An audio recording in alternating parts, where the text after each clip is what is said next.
तो सभी दर्शकों को मेरा हार्दिक नमस्कार। मैं फिर से स्वागत करता हूं आपका मेरे इस YouTube चैनल पे, जिसमें कि मैं आज बात करने जा रहा हूं शायरी के बारे में। हाँ, वही शायरी जिसमें कि वाह वाह वाह वाह बोलते हैं। तो पहले का एक टाइम था जिसमें कि शायरी को एक अलग कला माना जाता था। लोगों को शब्दों की जानकारी होनी बहुत जरूरी थी एक शायरी लिखने के लिए, ताकि लोगों को समझ में आए या फिर तो ना समझ में आए तो उस बारे में सोचे। लेकिन आजकल के टाइम पे मैटर ही बदल दिया है।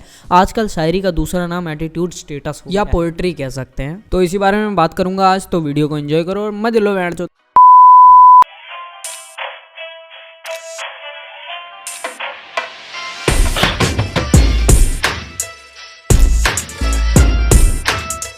हाँ जी, तो मेरी वीडियो का पहला सार है शायरी का स्वैग, तेरा बाप जिसमें कि काफी सारे चूतियों के चुतियापे को इस गाने ने समझदारी का पलस्तर किया है कि भाई पहले का टाइम ऐसा था, तुम्हें इन सब चीजों की जरूरत ही नहीं थी। तुम्हारे शब्दों में इतनी जान थी कि तुम्हारा स्वैग तुम्हारी गांड में घुसा रहता था। लेकिन आज के टाइम पे ओ विलेना, अच्छा ऐसे बोलते हैं क्या? सॉरी। पोएट्री कह लो, शायरी कह लो, कुछ भी कह लो, ये कुछ भी लिख देंगे और उसे एक लय में बोल देंगे और एंड में यही मादर चोद लगा के एकदम मस्त एटीट्यूड शायरी पेश कर देंगे तुम्हारे सामने और बंदे शौक से लगाते। फिर बात आ जाती है धुन पे। धुन भी बंदों का अलग अलग है। एक बंदा बोलता है you can't make it like a pro. College वाले बोलते हैं ना कि तुम्हारी पढ़ाई अब ऑनलाइन होगी।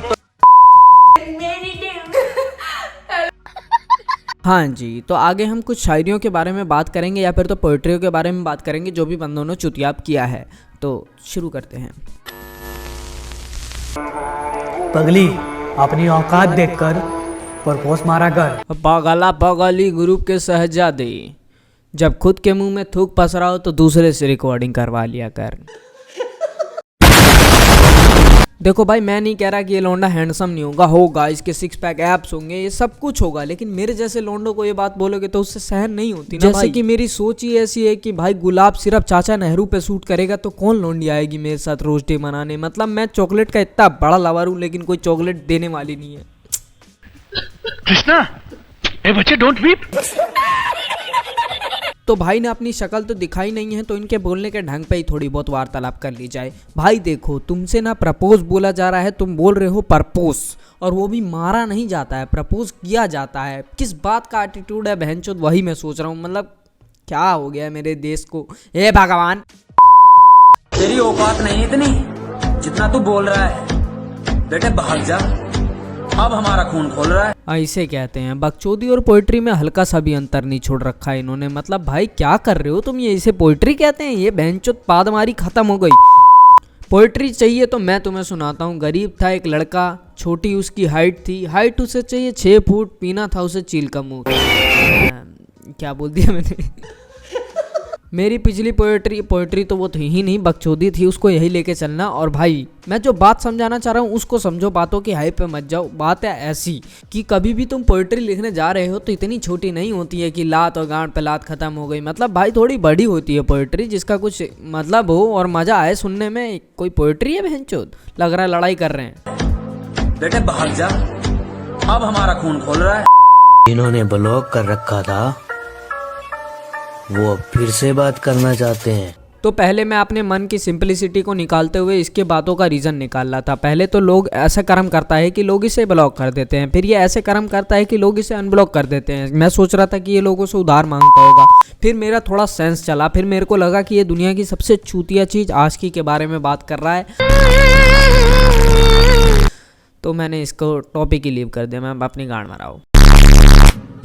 और हाँ, कह दो इन हसीनों से जाकर अपनी अदाएं कहीं और जाकर उछालो।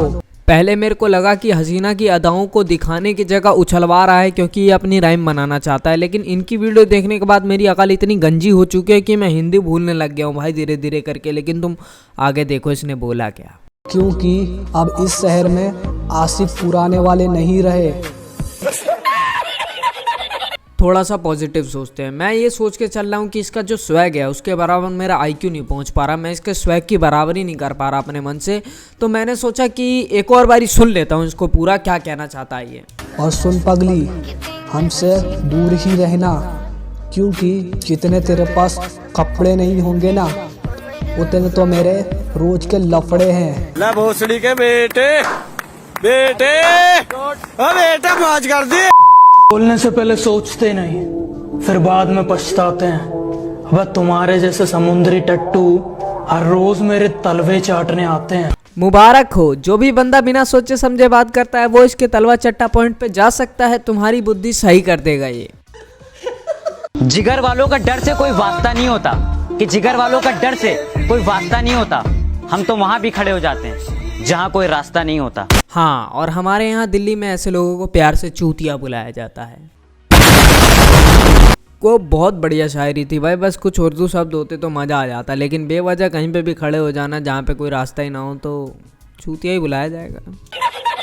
शुक्र कर पगली, मैं तेरे अलावा किसी और को नहीं करता प्रपोज, नहीं तो हर शहर में मेरे ससुराल होते। देखो भाई, मैं इसका कुछ नहीं कह सकता, मे भी इसका चैनल मोदी जी ने वेरीफाई किया होगा तभी ये इतनी बड़ी बड़ी बातें भर रहा है। खैर, बातें भरने से अगर बच्चे पैदा होते तो पिछले 5 मिनट में मैं 1 दर्जन कर चुका होता। जो मेरा है उस पर किसी का हक तो क्या, नजर तक बर्दाश्त नहीं है मुझे। हाँ, अपनी लुल्ली देख के ये वाला शेर मारने पे काफी जायज सा लगेगा। जो मेरा है उस पर किसी का हक तो क्या। कायदा और कानून हमें ना सिखाइए, कि कायदा और कानून हमें ना सिखाइए। मुंह बंद करिए और सामने से जाइए। इसका तो मैंने स्पेशल नाम रख दिया है, शायर निर्दोष शर्मा। इसका मुंह देखते ही निर्दोष बोलने में मेरे को बड़ा मजा आता है। एक बार बोल के दिखाऊं, निर्दोष। खैर, शायरी के बारे में बात कर लूँ तो शायरी ये वाली कभी भी पुलिस वालों के आगे मत ट्राई कीजिएगा, गांड का पतीला बना देगा। मेरे कॉमन सेंस पे लात लग चुकी है। मैं देख रहा हूँ कैसी बातें कर रहा हूँ, मतलब पुलिस वाले के आगे कौन शायरियाँ सुनाता है यार। मैं सही में हिंदी बोल रहा हूँ और मैं आगे चल के शायद ही मेरा परिचय सुना पाऊँ। तो वीडियो अच्छी लगी हो तो लाइक कर देना, सब्सक्राइब कर देना और कमेंट कर देना अपना favourite part. And thank you, बहुत बड़ा वाला थैंक यू।